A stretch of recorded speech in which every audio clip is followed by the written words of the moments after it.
I don't know if because I don't present myself that way to them. Most kids will see me, if I could say, even I'm on the bus with some people and they got a little rowdy kid, I could tell that child to sit down, the child to sit down and be quiet. Yes, you do. I have a couple of people want me to babysit now, but I can't. Because I'm very strict on children. I'm from that era where kids should be heard, should be seen and not heard. You know, when we came home from school, my parents had 2 rules. I'm the boss, and I pay the bills. Yeah. Yeah, but they always showed us where the door was. And we didn't have that problem. And you were fortunate too, Pucci.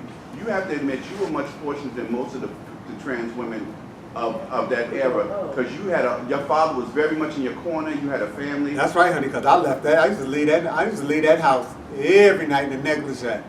I mean, the first time I went out in a dress, he was mad because my shoes was not matching my purse. Oh man, he was sitting at the table eating food. I know you ain't wearing them shoes out of here. Where you going? I'm going to a club. I had a brown purse and black shoes. Ooh, my father was ticked. But I had on a brown skirt with an orange little bow tie and a little tan hat. My girlfriend in the living room, they in there laughing. I said, he talking about your shoes. He ain't say nothing about that skirt. Yeah. So we only have a few more minutes. There's probably time for one more question. Sharon, you want? I have a question. What would you tell a kid these days who's going through bullying in school because of his sexuality? Ooh, that's a difficult subject. Because me, myself, I don't want to put nobody's kid in trouble. But baby, I think I'd have been that little boy in New York. Right. Yeah, after all that bullying, and then there was 2 of them, I think I'd have fought them back too. Because you know what? Bullying been going on for a long time, and it ain't got nothing to do with being gay. And they gonna do it anyway. And if you let these people get away with it, no matter who you are, they gonna continue to do it. And if you have to stop it, because I had 2 brothers that was like that. They wouldn't do things in front of my father, or my mother, or even my grandmothers. They'd do it behind their back.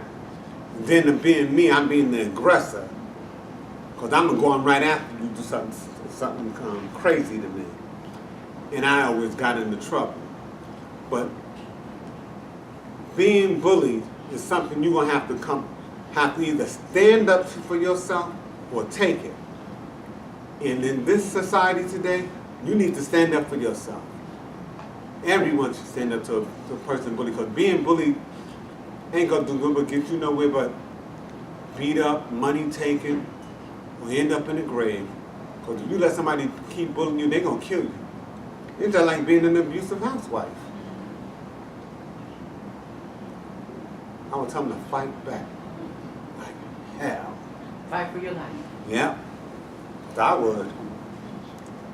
Yeah. I mean, that's fantastic. That's I think that's a powerful note to formally end on. Let me just say this quick before everybody gets up. I think I need to call this meeting to a formal close, but we have food over here, we've got water, so nobody has to rush out the door. I just want to make sure I'm respecting the time of people who do have to rush out the door. But, you know, these photos are just so fantastic. I just want to say, if anybody else has photos that you'd be willing to let us digitize and put into an online archive, I think it's so important to preserve and record this history so that these photos don't just get lost in personal. Oh. That's Kelly Cole I was talking about. And the person next to her is Gina. And those were 2 of the smaller ones that were, and both of them spent a lot of time in Carwell. Yeah. They loved Essex County Correctional Center, but they used to get busted downtown a lot on the stroll. They loved them.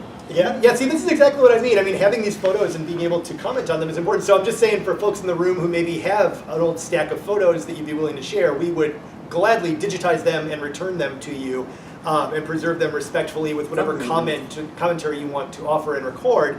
And if anybody's in the room who has not done an interview with us and wants to be recorded for our archive, just saying, you know, we would love to record more stories of folks who are willing to share them. Sherry. See, I figured you might. Sherry. And you know what I want to say too? There's so many perspectives to the gay experience of Newark. There was the fag That hat. should be like. When there were women Yeah. that fought and died for gay men. You understand what I'm Yeah, saying? that's- If they got jumped, that woman would be out there fighting just like the rest, like she was a guy to protect her brother or sister.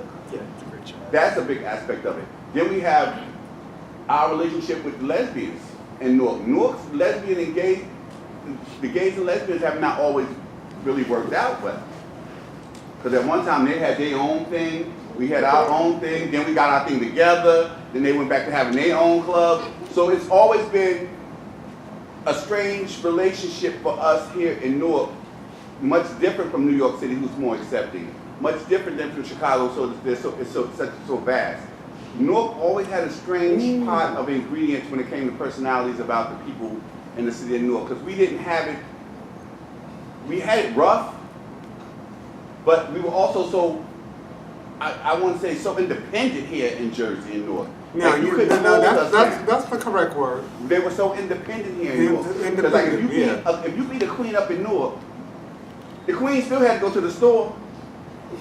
Her mother sent her to the store, so she's gonna have to fight you again at the store. You understand what I'm saying? So we didn't have the luxury of taking a different route. You know, if you lived in Brooklyn, you got jumped in Brooklyn, you could move to the Bronx. Well, I didn't have to fight, no. I was that type of lady. But I think sometimes we miss, they don't get the credit that they deserve here, the early people who did the footwork here in Newark. I mean, it was not a place to play with. Tiny, been out forever. AG from the moment I met him. Always Pucci. So again, I think when we tell these stories, and I love the way Pucci tells it because she doesn't make herself the hero in the story. She makes herself a witness to the things that happen. And I think that's a little bit more honest when you look at it that way, because it ain't about me. So, because when I did this, it was more like, oh, this happened to me, this happened to me.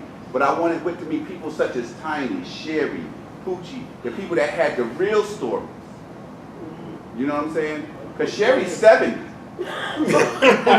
And when I just couldn't believe, I was 2 when I met Sherry. So, and I'm sure Sherry has a lot to say. Wait a minute. So, okay, why don't